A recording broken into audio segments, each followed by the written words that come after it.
Every morning you meet your reflection, but what if just once it blinked first? What if your mirror wasn't reflecting you at all?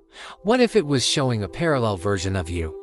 Living a different life just beyond the glass. Welcome to Other Side, where today we step through the looking glass and meet the version of you the universe chose not to show. You always knew something was off about your reflection, the way it moved just slightly behind your actions, like it had to catch up to keep up the illusion, or how the background, though almost identical to your room, was never quite right. It took you a while to realize that this doppelganger of yours wasn't exactly your equal. It started with little things. A book lying open on the desk, your hand resting on it, but its book was closed, its hand hovering above the pages. The pencil in your hair when you looked away, but its pencil lay abandoned on the desk. And then the one that made you finally turn around. You were reaching for the phone, but its hand was already on the receiver, and it was smiling, an expression you hadn't worn in so long that you almost didn't recognize it. That's when you noticed it really wasn't you. And then it waved. Startled, you stumbled back. Its face fell. For a moment, it looked confused, hurt. Then understanding dawned and it beckoned with a finger, wanting to scold it for invading your privacy, for being there yet not there, for being you and not you, but unable to resist the inexplicable pull of curiosity. You walked toward it. The floor beneath you tilted, the wall you touched turned to mist and parted. The reflection stood in the space revealed, reached out to brush away the last of the haze, and stepped out. Looking back, you saw not yourself, but a composite of everything you'd ever wanted to be. Everything you'd had to give up. They were the clothes you'd dreamed of owning. They radiated the confidence you'd worked so hard to achieve, the confidence you still doubted you possessed.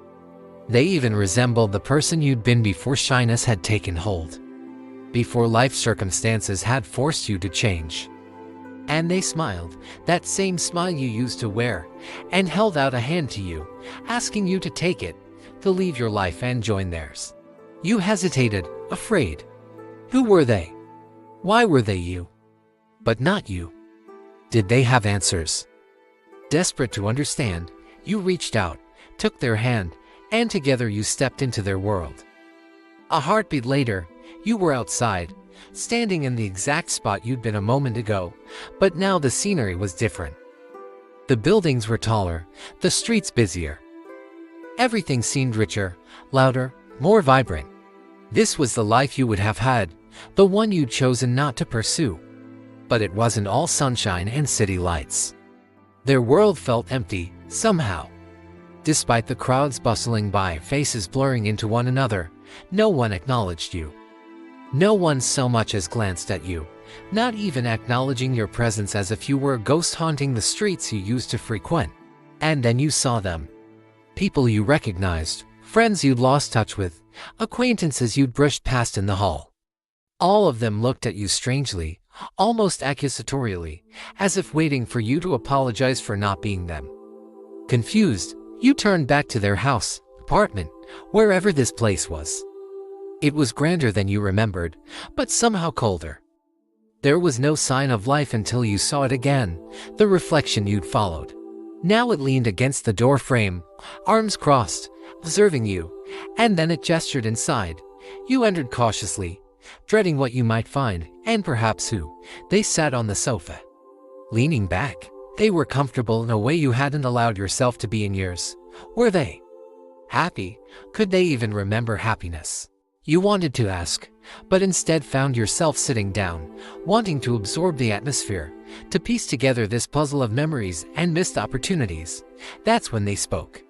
Voice softer than you remembered, tinged with a foreign accent you realized with a start was yours. You spent hours talking, catching up on all the years you'd lost. But with every shared memory, with every story they told, it became clearer that though you'd lived the same life, you'd ended up in very different places. They were someone you admired, feared, envied. They'd become everything you'd wanted to be. So why were they alone? Why did they seem so detached, so vacant? Why did their victories taste like ashes in their mouth? You tried to help them, to remind them of the warmth that had once filled them, the smile that had graced their lips. At first, They resisted, pushing you away, afraid you'd force them to confront the ghosts of their past. But slowly, hesitantly, they let you in. And then the memories flooded back. They cried out, flinching at the pain, at the joy. They laughed, tears streaming down their face. You saw their fears, their struggles, and realized that though they'd won in the end, the journey had been a lonely one. And as dawn broke, painting the sky in hues of gold and crimson, they told you it was time. You felt their exhaustion, their reluctance, but also a strange sense of relief. Was this the answer you'd been seeking? Was this the meaning behind the mirror? To show you the path not taken, to reveal the consequences of choices made and made. To remind you of who you used to be and who you could still become. Because though their life stretched before them, limitless and full of promise, you knew they wouldn't choose it again. Their world was too cold, too empty. They'd given up too much. Standing before the mirror, you could feel the weight of their regrets, their unspoken fears. But you couldn't stay there. You didn't belong in that world anymore. As the first rays of sunlight filtered through the windows, bathing the room in a warm glow, you woke up. Your reflection stared back and changed, yet somehow different.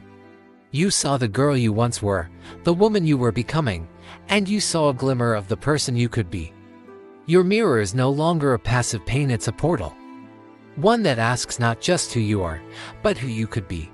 Whether you return changed or remain in the parallel, one thing's clear: sometimes, your truest self isn't in the mirror, it's behind it. Until next time, keep reflecting on the impossible. Only on the other side, if this reflection has you questioning your own choices. Hit like and subscribe to Other Side, the channel that dares you to look deeper. Do you have a doppelganger? What kind of life are they living? Let us know in the comments, and don't forget to subscribe for more uncanny tales. And if you're brave enough to peer into the abyss of our other videos, we dare you to click on these.